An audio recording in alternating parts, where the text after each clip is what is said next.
खबरों में बने रहने के लिए बेल आइकन दबाइए और हाँ, फर्स्ट इंडिया को सब्सक्राइब जरूर। बुलेटिन की शुरुआत इस वक्त की बड़ी खबर के साथ। राज्यसभा सांसद किरोड़ी लाल मीणा को धमकी मिली है। दिल्ली स्थित आवास पर धमकी भरा पत्र मिला है। सांसद किरोड़ी लाल मीणा को जान से मारने की धमकी दी गई है। कादिर अली के नाम से यह धमकी भरा पत्र मिला है। सांसद ने सीएम, केंद्रीय गृह राज्य मंत्री को अब जानकारी दे दी है। ये इस वक्त की बड़ी खबर आप तक पहुंचा रहे हैं। सांसद किरोड़ी लाल मीणा को धमकी मिली है। दिल्ली स्थित उनके आवास पर एक धमकी भरा लेटर बरामद हुआ और इसकी जिम्मेदारी ली है कादिर अली ने। कादिर अली के नाम से दरअसल ये धमकी भरा लेटर मिला है। अब सांसद ने मुख्यमंत्री, केंद्रीय गृह राज्य मंत्री को इसकी जानकारी दे दी है।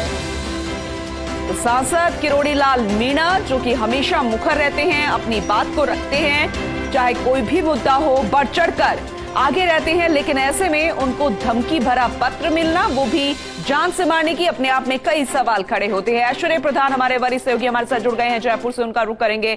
ऐश्वर्य, कादिर अली नाम सामने तो आ गया है, लेकिन क्योंकि शिकायत भी दर्ज करा दी गई है, और कुछ सामने आ पाया जांच में? देखिए, सबसे खास बात यह है कि ये जो पत्र लिखा है, इसमें जिस भाषा का प्रयोग किया गया है, उसमें सबसे ऊपर उस पत्र में इनका एक शब्द होता है उर्दू का, जो इंग्लिश में LAU जैसा दिखाई देता है, जिसका मतलब बिस्मिल्लाह होता है संभवतः। तो सबसे ऊपर वो लिखा गया है और उसमें लिखा गया है कि सीधे तौर पर उन्हें खुली चुनौती दी है कि हम सबक सिखा देंगे। किरोड़ी लाल मीणा, तेरा नंबर है, क्योंकि तू खुद को बड़ा हिंदूवादी नेता और हिंदुओं का पैरोकार समझकर हम मुसलमानों के खिलाफ जहर उगलता रहता है। इस तरीके की लाइन इसमें लिखी है। और कुछ दिन पहले भी उदयपुर जाकर अपनी तनख्वाह के पैसे देकर गुस्ताखी करने वालों की मदद करी है। ये तूने बड़ी गुस्ताखी करी है और हम मुसलमानों को कट्टर तालिबानी कहा है, इसलिए अब तेरा नंबर लेना ही पड़ेगा। और कादिर अली राजस्थानी नाम से ये लेटर लिखा है। अब ये अंतर्देशीय पत्र जैसा है, देखने में अंतर्देशीय पत्र ही है, जिस पर मुहर भी लगी हुई है। अब ये तो पुलिस जांच करेगी कि आखिरकार कौन से पोस्ट ऑफिस से पोस्ट किया गया है या पोस्ट करके कोई रवाना हो गया है। तमाम चीजें जब पुलिस देखेगी तो ये चीजें साफ तौर पर पता चल सकेगी। लेकिन बड़ी बात यहाँ पर पूनम ये है कि अब जो सियासत है वो इस कदर हो गई है कि अब सीधे तौर पर एक दूसरे को खुली चुनौतियां आम आवाम देने लगी है। तो ये इस तरीके से यदि ये खुली चुनौती दी गई है तो ये बहुत चिंतनीय विषय है। कन्हैया लाल के बाद एक सांसद को इस तरीके की चुनौती देना, यहाँ पर जरूरी नहीं कि किरोड़ी लाल मीणा ही हो, कोई भी जनप्रतिनिधि हो, उसे इस तरीके की चुनौती देना, खुली चुनौती देना, तो फिर आम व्यक्ति की हैसियत क्या रहेगी। हालांकि पुलिस जांच करेगी, उसके बाद स्थितियां स्पष्ट होगी। मुख्यमंत्री के पास शिकायत भेजी है, केंद्रीय गृह मंत्री के पास शिकायत भेजी है, तमाम बातें हैं, लेकिन इंतजार रहेगा क्या कुछ होता है।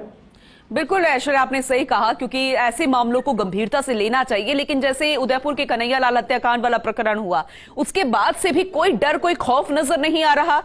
मामले को गंभीरता से लेना चाहिए, लेकिन जिस तरीके से मुखर रहते हैं सांसद किरोड़ी लाल मीणा, क्या किसी की यहाँ पर कोई शरारती तत्व भी हो सकता है, किसी की शरारत हो सकती है ऐश्वर्य इसमें? पूनम, एक बहुत बड़ी बात बता रहा हूं। एक तस्वीर आई थी जिसे आज पूरे देश ने देखा था जी, और वो तस्वीर थी सफिया जुबैर भगवान शिवलिंग का रुद्राभिषेक कर रही थी।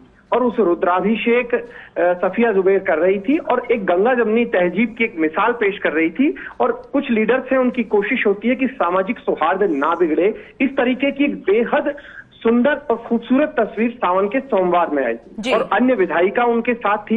लेकिन उस इतनी खूबसूरत अच्छी खबर, इतनी अच्छी तस्वीर सामने आई और उस तस्वीर के बाद ये इस तरीके के धमकी भरे पत्र जैसी स्थिति पैदा होना, ये आम व्यक्ति के लिए चिंतनीय विषय है, देश भर के लिए चिंतनीय विषय है कि आखिरकार कुछ जब खुद लीडर्स हैं वो एक ऐसा मैसेज देना चाहते हैं कि सभी मिलजुल कर रहे, एक दूसरे के धर्म का सम्मान करें, लेकिन ये इस तरीके के पत्र, जिस तरीके का असामाजिक तत्व लिखते हैं, जिसने भी लिखा है, वो समाज में खाई पैदा करना चाहते हैं। बिल्कुल आपने सही कहा ऐश्वर्य, बहुत बहुत शुक्रिया तमाम जानकारी देने के लिए।